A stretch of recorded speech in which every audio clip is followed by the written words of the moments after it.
নমস্কার সকলকে। আজ আমি আরও একটি নতুন ভিডিও নিয়ে চলে এসেছি। এই সিরিজের নাম শ্রীমদ্ ভগবদ্ গীতা যথাযথ, তে প্রতি শনিবার একটি করে ভিডিও আসবে। এই সিরিজে আমি আপনাদের বলবো শ্রীমদ্ ভগবদ্ গীতার প্রত্যেকটি শ্লোক এবং তার বাংলা অর্থ ও তর্জমা। শ্রীমদ্ ভগবদ্ গীতার দ্বিতীয় অধ্যায় সাংখ্যযোগের শ্লোক নাম্বার 26 থেকে 28। শ্লোক নাম্বার 26। অথঃ চৈনং নিত্যজাতং নিত্যং বা মান্যসে মৃতং তথাপি ত্বং মহাবাহো নৈনং শোচিতুমর্হসি। শ্লোক নাম্বার 27।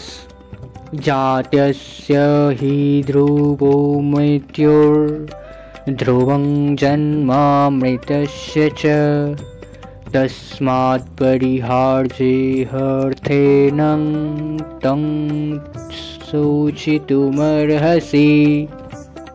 অনুবাদ: হে মহাবাহ, আর যদি তুমি মনে করো যে আত্মার বারবার জন্ম হয় এবং মৃত্যু হয়, তাহলেও তোমার শোক করা উচিত নয়। অনুবাদ: যার জন্ম হয়েছে তার মৃত্যু অবশ্যম্ভাবী, এবং যার মৃত্যু হয়েছে তার জন্মও অবিসম্ভাবী।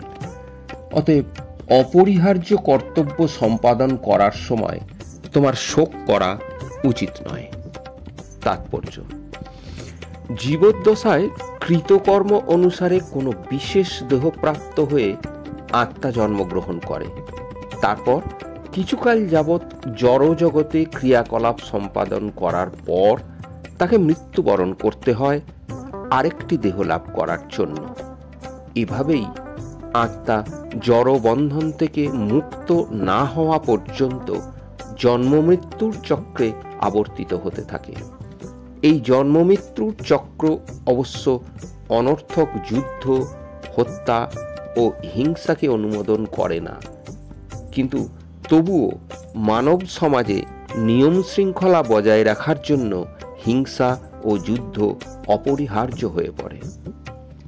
ভগবানের ইচ্ছার ফলে কুরুক্ষেত্রের যুদ্ধে হয়েছিল বলে তা অবশ্যম্ভাবী ছিল, এবং ন্যায়সঙ্গত কারণে যুদ্ধ করাটা ক্ষত্রিয়ের ধর্ম।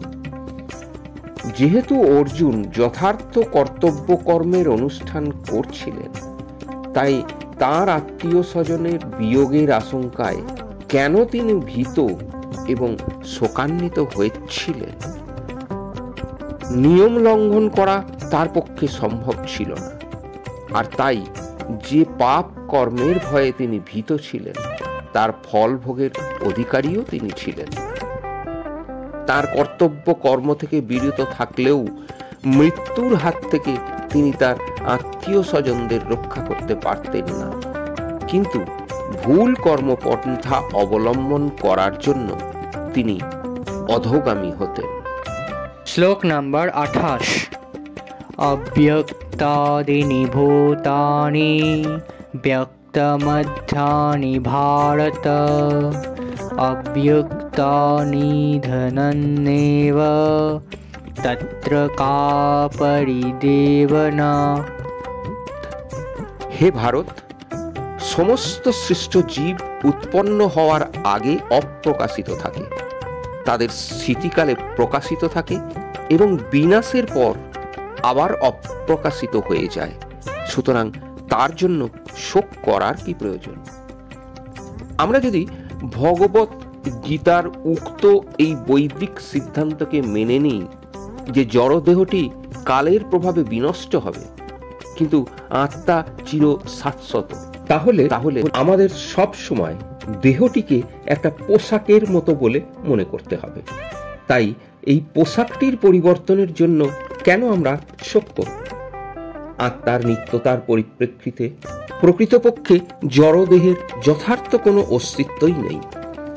এটি অনেকটা স্বপ্নের মতো। স্বপ্নে যেমন কখনো আমাদের মনে হয় আকাশে উড়ছি অথবা রাজা হয়ে সিংহাসনে বসে আছি, কিন্তু নিদ্রা ভঙ্গ হলে আমরা দেখতে পাই যে আমরা আকাশে উড়িনি, অথবা সিংহাসনেও বসিনি। বৈদিক জ্ঞান আমাদের দেহের অনিত্যতার পরিপ্রেক্ষিতে আত্মতত্ত্ব জ্ঞান উপলব্ধি করতে অনুপ্রাণিত করে। সুতরাং কেউ আত্মার অস্তিত্বে বিশ্বাস করুক অথবা আত্মার অস্তিত্বে বিশ্বাস নাই করুক, কোনো অবস্থাতেই জড়দেহের বিনাশের জন্য শোক করার কারণ নেই। এই পর্যন্তই। ভিডিওটা কেমন লাগলো অবশ্যই কমেন্ট করে জানাবেন। ভিডিওটা ভালো লাগলে চ্যানেলটা সাবস্ক্রাইব করবেন, পাশে থাকা বেল আইকনটি প্রেস করে দেবেন, লাইক, কমেন্ট এবং শেয়ার করবেন। সম্পূর্ণ ভিডিওটি দেখার জন্য অসংখ্য ধন্যবাদ।